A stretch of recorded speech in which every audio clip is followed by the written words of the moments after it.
Thank you very much, Ali, for that wonderful introduction, and thank you, Dean Rutherford, too. It's a pleasure to be here.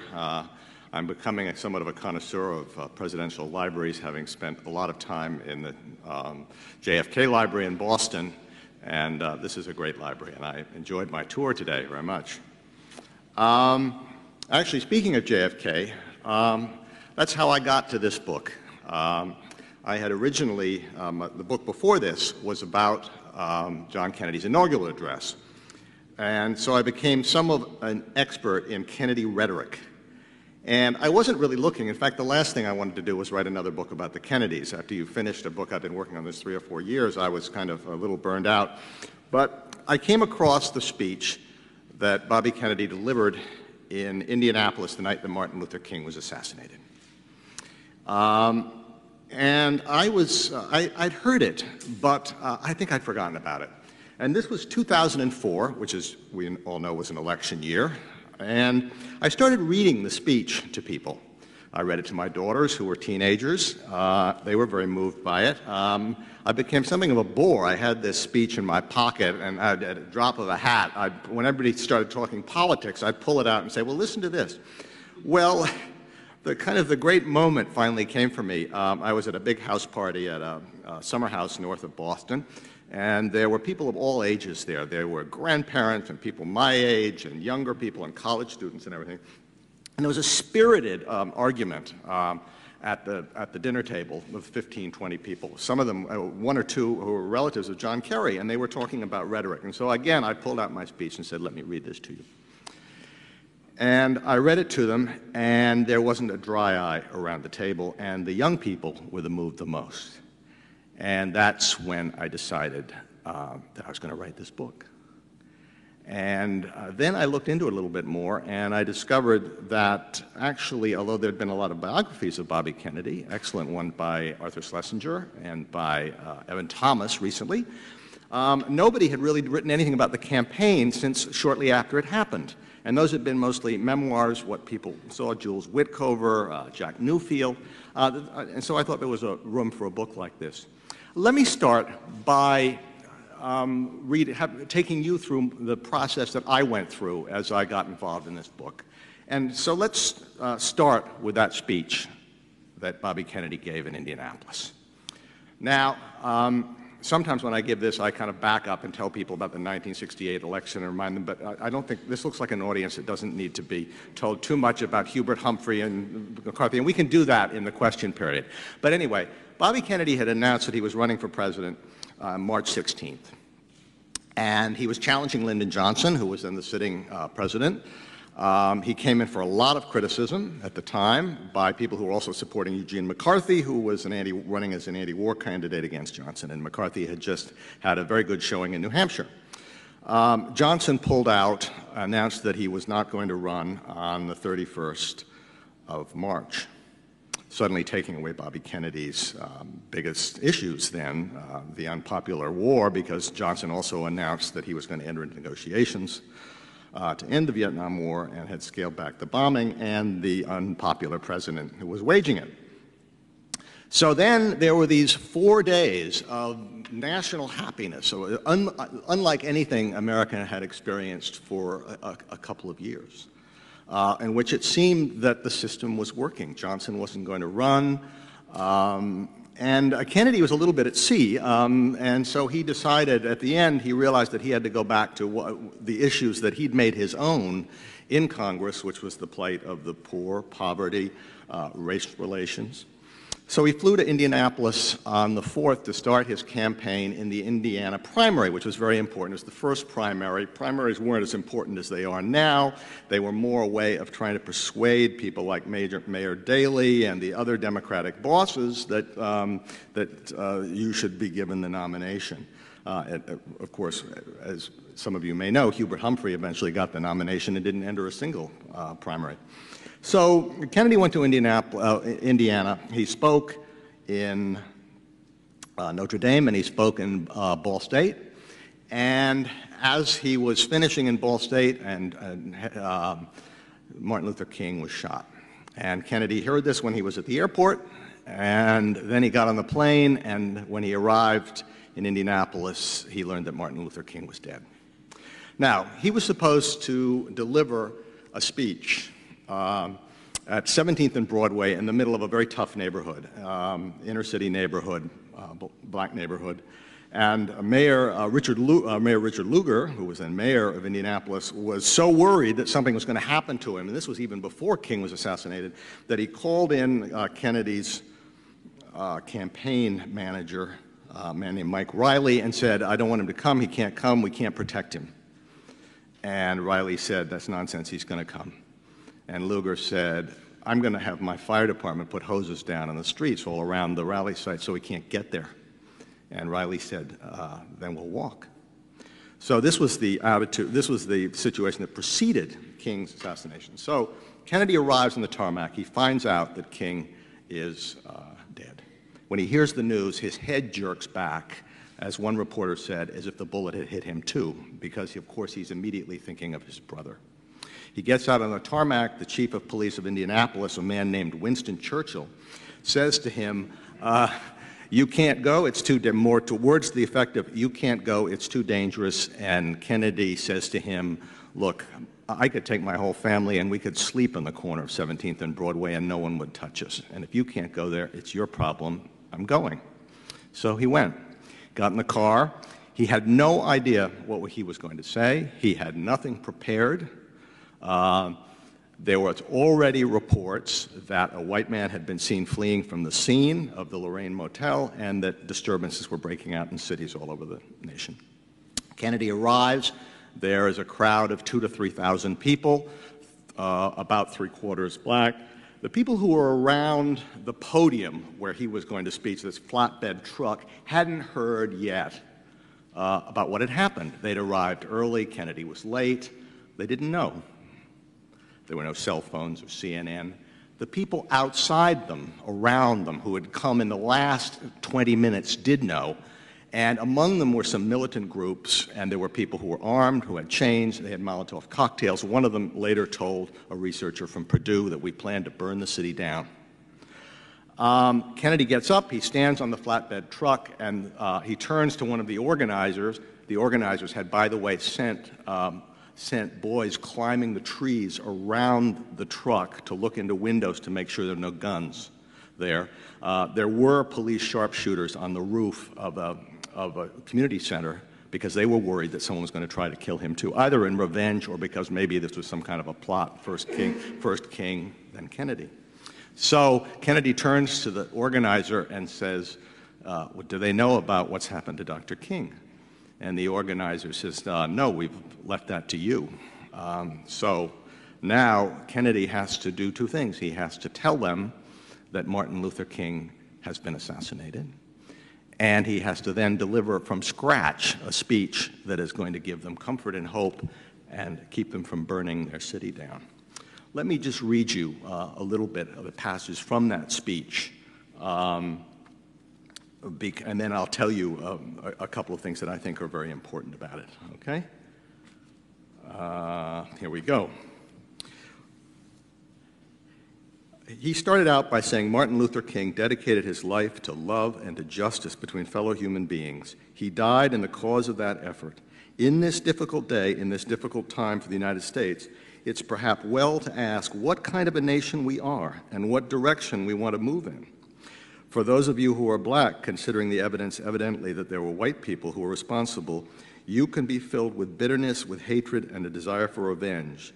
We can move in that direction as a country, in greater polarization, or we can make an effort, as Martin Luther King did, to understand, to comprehend, to replace the violence and the stain of bloodshed that is spread across our land. I'm kind of editing a bit as I go along.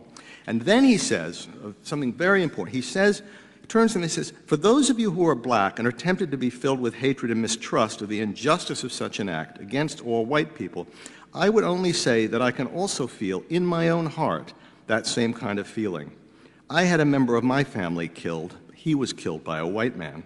But we have to make an effort in the United States to understand, to get beyond these rather difficult times. It was the first time he had ever mentioned his brother's assassination in public. Then he says, my favorite poem, my favorite poet was Aeschylus, and he once wrote, even in our sleep, pain which cannot forget, falls drop by drop upon the heart, until in our own despair, against our will, comes wisdom through the awful grace of God. A quotation that he'd memorized, as he had a number of similar quotations from the Greeks, because he'd found great comfort from them after his brother was assassinated. So that's what brought this up. Imagine for a minute if, say, Barack Obama gave a speech and began quoting the Greeks to people now. He would be branded as an elitist. I don't think he'd do it. Let me go on. Then Kennedy says, what we need in the United States is not division. What we need in the United States is not hatred. It's not violence and lawlessness, but love and wisdom and compassion toward one another and a feeling of justice towards those who suffer within our country, whether they be white or whether they be black. And then he goes on and he says, the vast majority of white people and the vast majority of black people in this country want to live together, want to improve the quality of our life, and want justice for all human beings that abide in our land. Let us dedicate ourselves to what the Greeks wrote so many years ago, to tame the savageness of man and make gentle the life of this world. Let us dedicate ourselves to that and say a prayer for our country and our people. And then he left, and there were no riots in Indianapolis. It was one of the only major, in fact, the only major city, perhaps Atlanta, where there were no disturbances that night. He went back to his hotel room, and as soon as he got there, he was with John Lewis, now Congressman John Lewis, who was one of his campaign aides, and he burst into tears and fell down on a bed weeping. And later that evening, he knocked on the door of Joan Braden, another aide, and he looked her in the eyes and he said, Joni, it could have been me. And then he cried again. And so I asked a lot of, when I was doing my research, I asked a lot of his aides and people who'd been in the hotel. Some of them had seen him cry, some of them hadn't. I said, who was he crying for that night? And everybody had a different answer. I mean, I heard, well, he was crying for Martin Luther King. Well, they weren't particularly close, but they'd become closer in the recent year. He was crying because it reminded him of what had happened to his brother. Or was he crying because he knew how Coretta Scott King was suffering, as Jackie had? Or was he crying because he was afraid for himself? It could have been me. Or was he crying for his country? Anyway, this speech, and the speech that I wrote part of you, is how I got into this book. And then every time I find when I'm doing history, there comes a moment when I am in the research where I come upon something and I say to myself, that's it, that's the theme, that's what I want to do in this book. And luckily, this happened very early to me in the research, and Ali mentioned this earlier. I started my research with the funeral train, with the end, with the funeral train that brought 1,100 mourners from Bobby Kennedy's funeral at St. Patrick's Cathedral to his burial at Arlington National Cemetery. And it was an extraordinary event because the train was supposed to go the normal speed and get there in 4 hours. And it wasn't like a political campaign where advance men went out and said, come on, stand by the tracks. People went of their own accord. 2 million people lined the tracks to say goodbye to him. There was a terrible accident in Trenton. 2 people were killed. The train slowed down. And what it meant was, when it slowed down, that people inside could look out the window and they could see the people who had, hiked across meadows and slithered under fences, were standing on roofs and tenement balconies, and they were white and black and young and old. The engineer said they placed 100,000 coins on the tracks. He thought. How he knew, I don't know. And they waved their Goodbye Bobby signs. And so people looked out the windows. Now, there were lots of things that people saw. I mean, they saw people weeping. They saw women on their knees. But one thing particularly struck me, and that was I read an oral history by Sylvia Wright. She's now deceased, who was a life correspondent who had been very close to Martin Luther King, had covered the civil rights movement. And she looked out the window after the train went through Wilmington, and she saw a whole bridal party standing in a meadow in Delaware. And they were there in their dresses. They'd had to have been there for some time because the train was a couple of hours late.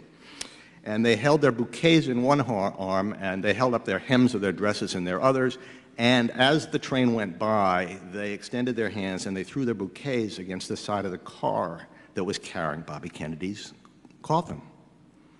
So after she saw this, Sylvia Wright said to herself the question that I say has become the silent descant of almost everything that has been written or said about Bobby Kennedy since, which is, what did he have that he could do this to people? And there's a corollary to this question, which is, I think, what did he do during these 82 days? Because face it, if he'd died of natural causes or he'd been assassinated before he ran for president, before these 82 days, I don't think 2 million people would have lined the tracks. And I don't think he'd be mourned as fiercely as he is by the people who knew him, who worked with him, or who even saw him just for a fleeting few minutes in a crowd. And I interviewed a lot of them. One thing I did do was I went back to the small towns in Nebraska, and Indiana, and South Dakota, where he'd been, and interviewed people who'd never been talked to before about this. And so their memories were fresh and their stories weren't frozen yet. So anyway, what did he have? There's the question. Well, I talked to John Nolan, who was a Washington attorney who organized a lot of Kennedy's appearances. And I asked him this question. He said, oh, that's simple. He said, it's not that difficult. I'll read you what he said. He said to me, what he had was not that mystical. All it requires is someone who knows himself, and that was certainly true, and has some courage. Well, that's really the word, is courage. Now, by courage, there are two kinds of courage. What makes Bobby Kennedy's courage so unusual? And I think it's this courage that brought people to the train, to the tracks. I think it was courage that caused a number of former George Wallace voters to vote for him in the Indiana primary, and who probably would have supported him, because I think courage and appreciation for courage is something that goes beyond political categories. So what was this courage? Well, there was physical courage, and he had moral courage. Well, the physical courage is pretty easy to see. Here was a guy whose brother had been assassinated less than 5 years before, who was running for president without any Secret Service protection, because you didn't get Secret Service protection then. He had one unarmed bodyguard, who was a former FBI agent. Sometimes there'd be some police around, plainclothes police, but he didn't like uniformed police because he thought they got in the way. He received death threats from the moment he started to run. He plunged into crowds. He refused to take, to campaign. There was a huge argument amongst the people in his campaign about whether he should campaign more from a television studio, but he refused to do that because he understood he got such energy from the crowds, and he looked around, he saw people's faces, he saw how they were reacting to what he said, so he wouldn't do that. And the extraordinary thing when you talk to the press and the people who are with him is, and this isn't just something they say now because they know that Bobby Kennedy, what happened, but at the time, they expected that there would be an attempt on his life. Probably one of the most chilling stories is after the first day, he launched his campaign at the University of Kansas, where he thought, and a lot of his other people thought, that he was going to get a terrible reception. Kansas State and the University of Kansas, Midwestern, conservative student body, they went crazy for him. One person said, we loved him because he said what we were thinking. We'd all been thinking this about the Vietnam War, but he kind of said it. So after it was over, journalists were sitting at a table on the way to the airport, and Jimmy Breslin turned to a crusty New York reporter who's still alive, and he turned to them and said, do you think this guy has the stuff to go all the way? And John J. Lindsay of Newsweek said, yes, of course he has the stuff to go all the way, but he's not going to go all the way, and you know it, and I know it, and we all know it, that sure as we're sitting here, someone's going to shoot him. And everybody at the table agreed. I talked to Joe Mobat from AP, who also covered the campaign. He said sometimes we felt we were on a death watch. You know, the CBS and NBC, the networks, they put 2 news crews on him because they wanted to have someone there when it happened. So, physical courage, you bet. And I'd just like to make one other point before I move on to the moral courage, because I think this is something pretty pertinent right now. When you look back, and I mentioned some of this, you know, similarities, everybody talks about the similarities and dissimilarities in JFK and RFK. Well, one similarity was that both of these politicians were really demonized by their enemies. There's just recently somebody just showed me, and I've seen this before, a flyer that was circulated in the months before Dallas that showed Jack Kennedy, President Kennedy, his picture, and it said, "Wanted for treason," and it talked about all of the treasonous things he'd done. Well, if you think somebody is treasonous, well, what do you do with them? Let me just read you, for example, what William Loeb, the editor, conservative publisher of the Manchester Union Leader, said about Kennedy. Called him the most vicious and dangerous leader in the United States today. Mayor Daley compared him to Judas Iscariot when he ran. And the right-wing columnist Westbrook Pegler, who was recently quoted, although without attribution, by Sarah Palin in her acceptance speech, said he hoped that some white patriot of the Southern tier will splatter Kennedy's spoonful of brains in public premises before the snow falls. And at a meeting of senior FBI agents, J. Edgar Hoover's deputy, Clyde Tolson, remarked, this was in April, after King had been shot, "I hope somebody shoots and kills the son of a bitch." So, physical courage, yes. Now, how about moral courage? Moral courage was something that, that both Kennedys thought was even more important than physical courage. In fact, Bobby Kennedy, in his speech in South Africa in 1966, he talked about it being a more difficult and more praiseworthy attribute to have than the other kind of courage. Let me see if I can find what he said here. Yes. He said that moral courage was a rarer commodity than bravery in battle or great intelligence. He extolled it as, quote, the one essential vital quality of those who seek to change a world which yields most painfully to change, saying, every time a man stands up for an ideal or acts to improve the lot of others or strikes out against injustice, he sends forth a tiny ripple of hope, and crossing each other from a million different centers of energy, and daring, those ripples build into a current which can sweep down the mightiest walls of oppression and resistance. So, how did he show moral courage during his campaign? Well, Bobby Kennedy was what I would call a reverse demagogue. He went around telling people just about the opposite of what they wanted to hear, and he did it again and again. The most famous case was when he would go to universities, and he'd explain to students why he was against the draft. And you'd have a lot of students who would, they'd be in the, you know, he'd give this speech and they'd be applauding, and then someone would ask him about the draft, and he said, well, I'm against draft deferments for students, which of course were keeping all the men in the audience from fighting in Vietnam. And they'd boo and they'd hiss, and then he'd explain why it was unfair, why should people who could afford a college tuition go and fight and die? Why?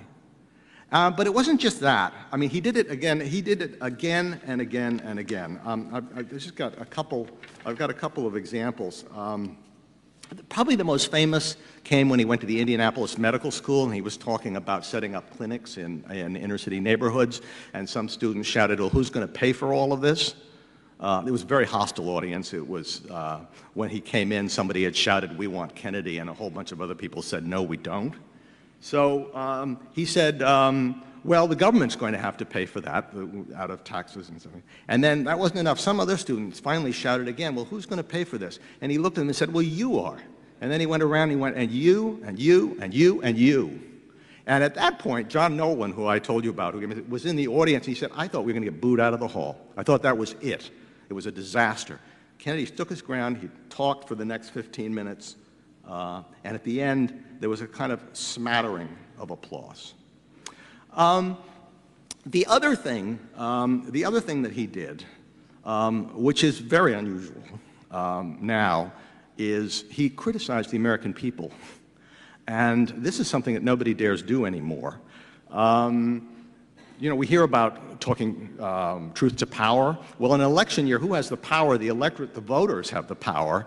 And here's Bobby Kennedy. Let me just read you a couple of things. I got a couple of things that he said, and try to imagine what would happen if someone said them now. Keep in mind what happened when Michelle Obama made her kind of somewhat gentle comment about finally being proud of her country.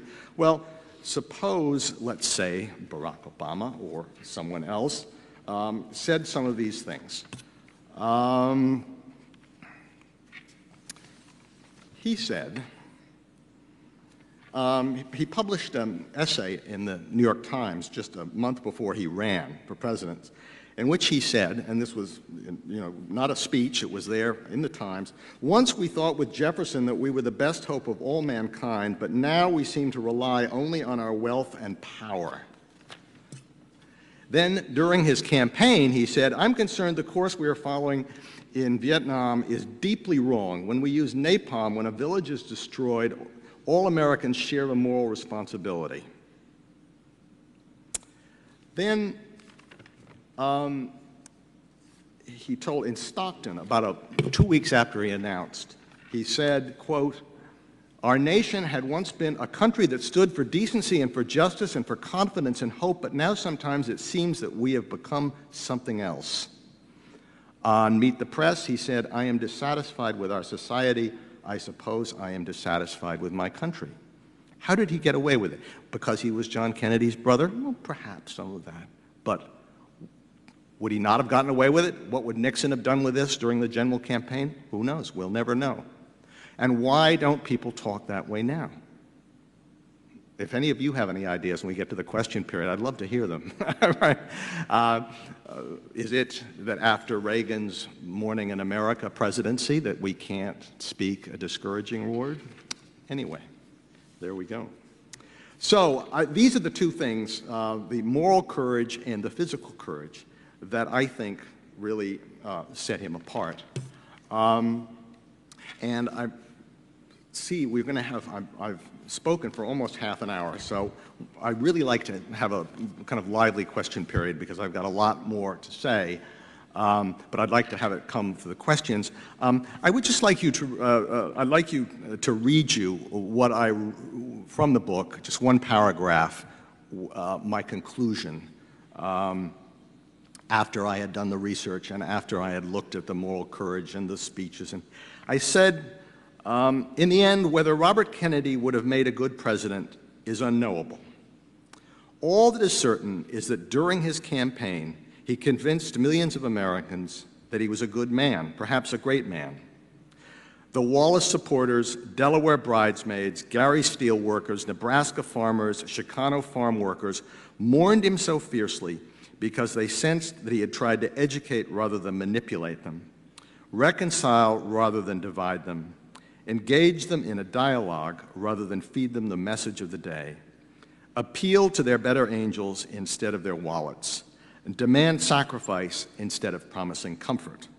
They mourned him because they ached for a leader who could heal their wounded nation and restore its tarnished honor, and because they ached to feel noble again. I hope that that will stimulate some questions.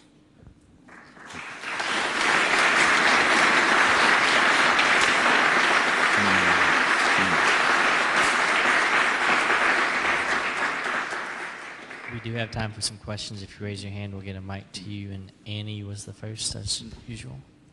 Mm-hmm. Yeah. Thank you for being here, Mr. Clarke. Thank you.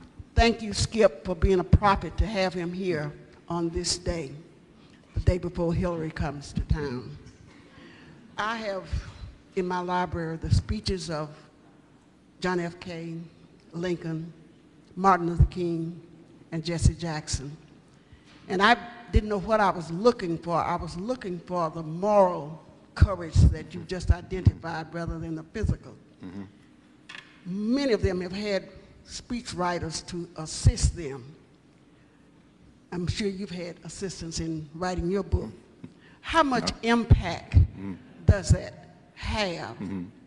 And the moral part that I'm depending on is what Ted Kennedy said in Denver.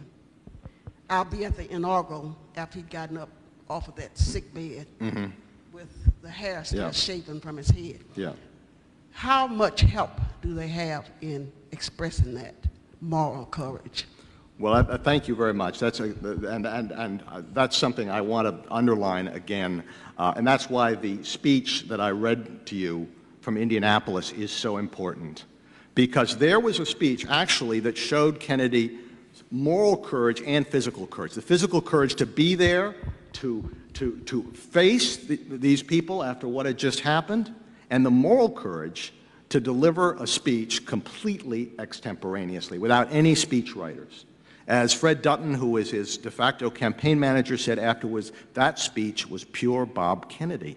And it was a window on his soul. Showed you what kind of a man he was. And that's why that speech is, that's why that speech is so important. Now, Kennedy actually, he had two speechwriters who did a lot of his work, who traveled with him. One's Jeff Greenfield, who you see all the time on CBS now, and Adam Walensky. But if you look at the speeches, a very funny thing, if you look at the speeches they wrote and gave him as the campaign progressed, and then you look at the transcripts of the film crews and the people that were recording him, you'll find that he often completely diverged from what they'd given him. That they'd give him a speech, one good example was he was going to, I can't remember where, Fort Wayne, Indiana, and he was supposed to deliver a speech all about his program, 8-point economic program or something, and he looked out at the audience. He'd just come back from Martin Luther King's funeral, and he couldn't do this. And so what did he talk about? He talked about race relations. He talked about poverty. So he would go off message all the time. And as I said, he was best as an extemporaneous speaker. JFK was wonderful. It was good delivering a prepared speech. Bobby Kennedy was not. He was nervous. His leg would shake. He just wasn't. He wasn't very successful. And that's one of the. And he didn't come off very well on television. But in person, answering questions, he was great. And that's why he knew he had to let people see him, and why he had to go out into these audiences, into the crowds, let people see him.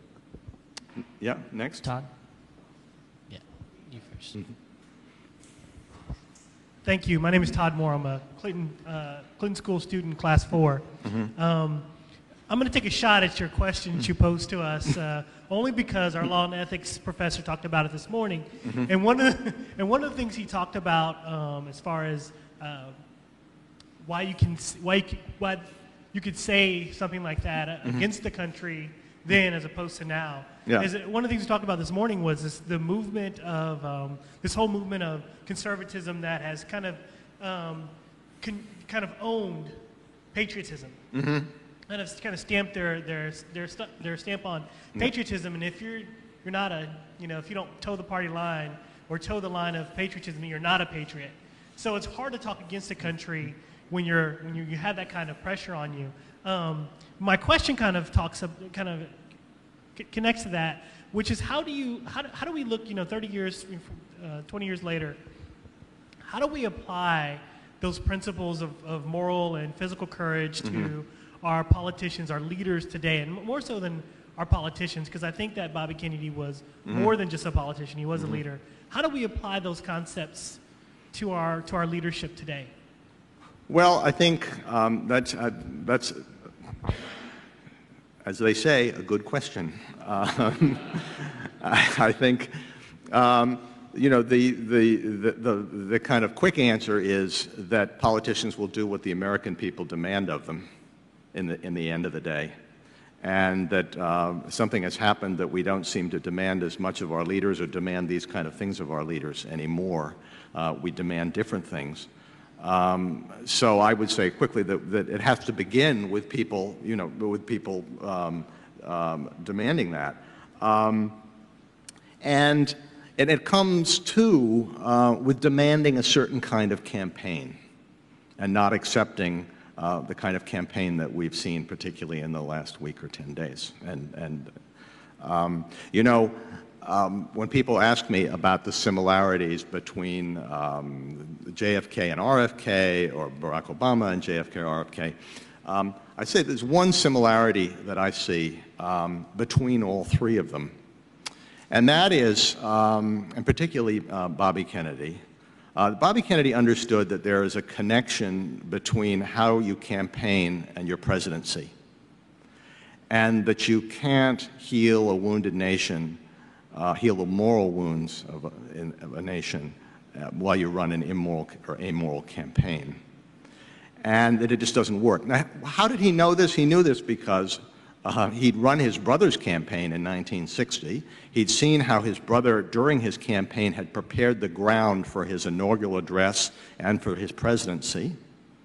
And he'd served in that administration as Attorney General. Some people think one of the best Attorney Generals we've had. So he understood this connection between a campaign and presidency. I sense that Barack Obama understands this connection, which is why he has been somewhat, in the past, at times, reluctant to reply in kind, and at times he has, and at times he hasn't. But I think that this is something, I think that this is important. You know, JFK, if he'd run a kind of low-road Nixonian campaign, a la Nixon 1968, he couldn't have, it would have been, who would have believed him when he turned around and gave that inaugural address and said, "Ask not"? I mean, I don't know. You know, I think that there has to be a connection between those things, and I think we have to demand it. We have to realize that you can't just separate the campaign is one thing, and you know, and now we're going to forget about that, and now we're going to have a presidency that's going to be completely different. I don't think it works that way. Anybody else? Who else? Right here. Yeah. I just wanted to ask if, do you have time to read some more from the speech at Indianapolis? Well, I tell you, I read most of it. I read you, I read you the beginning, and I read you the end. The only part that I left out, not summarized, but I kind of did it, was after he gives the Aeschylus quote, and before he closes it, he said, "So I ask you tonight to return home, to say a prayer for the family of Martin Luther King, but more importantly, to say a prayer for our country, which all of us love, a prayer for understanding and that compassion of which I spoke. We can do well in this country. We will have difficult times. We've had difficult times in the past. We'll have difficult times in the future. It is not the end of violence." He was right there. "It is not the end of lawlessness. It is not the end of disorder, but the vast majority of white people and the vast majority of black people in this country want to live together, want to improve the quality of our life, and want justice for all human beings that abide in our land." And then after that comes, "Let us dedicate." Okay. The book has I reproduced the entire speech in the book. Yeah. Hi, my name's Sarah Argue. I'm a student here. I have read authors that have given a lot of credit to Johnson's Great Society programs, Sure, to Kennedy, and ultimately given Bobby Kennedy the spirit to JFK's intellect in that kind of philosophy. And so my question really is, what do we in 2008 owe to Bobby Kennedy for that generation of revolution in the 1960s that really put us on a path towards healing and coming together and being a society of unity? Well, first of all, I would say the fact that he finally, as Attorney General, woke up to the civil rights movement. He came a bit late, but when he did, he was very aggressive in enforcing the school integration. First, in 1961, he and his brother were much more worried about Cold War issues. And that's when he originally had his falling out with Martin Luther King. When when the Freedom Riders were being attacked in the South, the Kennedys were very worried that it was going to give them a black eye in the United Nations. There'd just been about 15 new African countries that had seats in the UN. It looked very bad, and they were competing for their allegiance with the Soviet Union, and also it was a tough time in the Cold War. There was the Bay of Pigs disaster, and also Kennedy was preparing to meet Khrushchev in Vienna. Things were very tense over Berlin. But after the scenes those awful scenes from Birmingham with the fire hoses and Bull Connor and everything, Kennedy swung the other way. And in fact, he was the one who urged his brother to deliver the kind of speech that he did, the most famous speech that JFK gave in June of 1963, when he puts the civil rights movement on a moral footing and asks for the voting right, proposes the voting right, and it's the beginning of the voting right bill. And so yes, I think that's some would say that Bobby Kennedy's his greatest real one of his great legacies is what he did as Attorney General. I would say that the second is what he did as a U.S. Senator.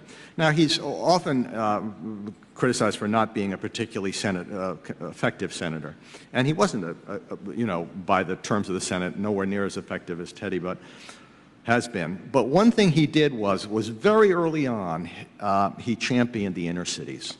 He delivered a series of speeches right after he got to the Senate, written by Adam Walensky, about the challenge of inner city neighborhoods, and about attacking it, a partnership with private industry, and not just having the government letting local institutions tell the government what they needed and wanted and administer them.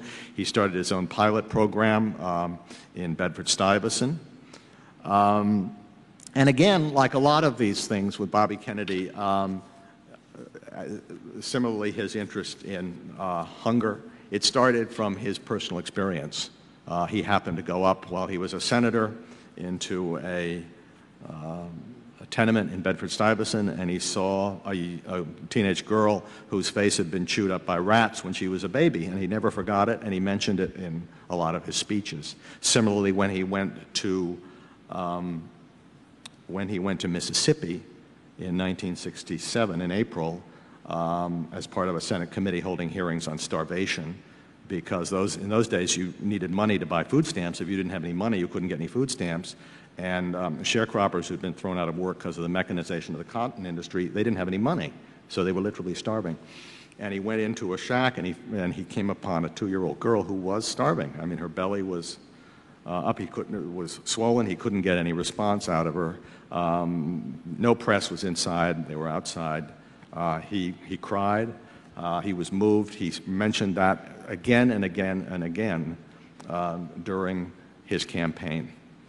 And again, that was an incident. He went home, he saw his children at dinner, and he said, "You can't believe what I've seen. Children in Mississippi, their bellies are sticking out, they don't have enough to eat." And then he said, "Do something for your country." Now, I know I'm getting away from your question, but I want to read you reminded me about reading you one thing, okay? Which is when we were talking about what Bobby Kennedy, well, it comes back a little bit to what you're asking, about what Bobby Kennedy, what his legacy can be. One of the things, I want to read you what he said, and again, this is from Sylvia Wright, who, as I said before, was a great, great friend of Martin Luther King's. And the day after King was assassinated, he flew to Cleveland and delivered a speech, which was another example of moral courage, because when a lot of politicians were calling for nothing but law and order, Kennedy called for law and order, and he also in the same breath called for justice and said that white institutions were also responsible for what had happened. I can read you part of that speech later. But anyway, so he sees Sylvia Wright in tears, and he was a very shy man. He didn't like to talk to people. He didn't like to talk about himself. And the way he did things was he asked people questions.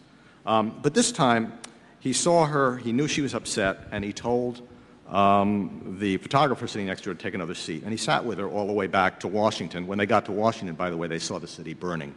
He could look down and they could see the fires. But anyway, so he gave her this extraordinary monologue about why he was running and what he thought about a campaign. I guess he was trying to distract her or something. And here's what he said.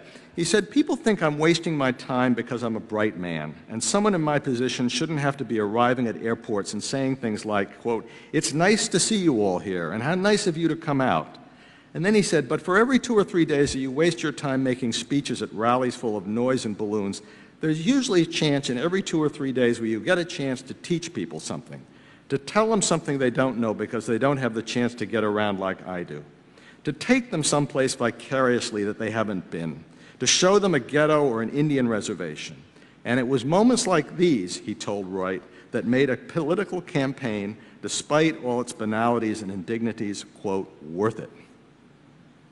So I think that's a lesson of using, besides realizing the connection with of course, that's part of what I talked about before, about how there has to be a connection between a campaign and a presidency. One of the things you do with a campaign, or at least he thought you did with a campaign, is you try to raise people's consciousness. You try to educate them, to prepare them for the kind of president that you're going to be, so you've got them on your side. You know, JFK, again and again, if you look back over the speeches that he gave in 1960, you see all kinds of versions of Ask Not. You can see the thing kind of progressing through the campaign.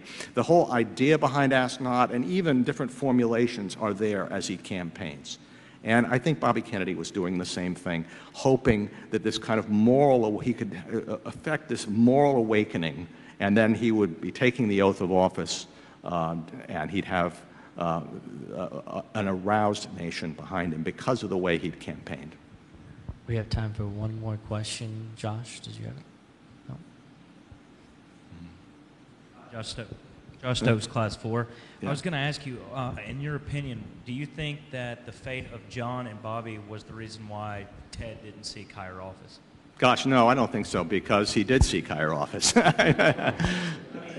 You know, I think that's why he didn't run in 1968, because there were a lot of people urging him to run in '68, and the Humphrey people were very worried that he could win. And in fact, of course, we have to remember then that the conventions were very fluid, and that Humphrey didn't necessarily have the nomination sewed up. I talked to a couple of people who were very close to Mayor Daley of Chicago, and about a couple of days before, there was this move to drag people who had been for Kennedy and some of the McCarthy people to try to get George McGovern to run and to give him the nomination. And Mayor Daley, who really didn't like Humphrey and thought he was going to lose, was open to holding the nomination open. Said, I won't announce, I'll hold back Illinois. If you can get, put the pieces together, we might do this.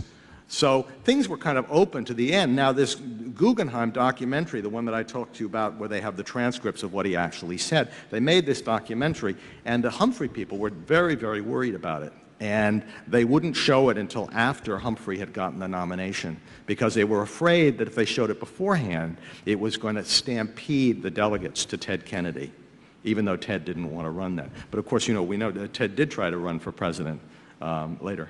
In 19. In fact, he gave one of his best speech probably, after not getting the nomination at the Democratic Convention in 1980. Ladies and gentlemen, a big round of applause for Thurston Clarke. Thank you.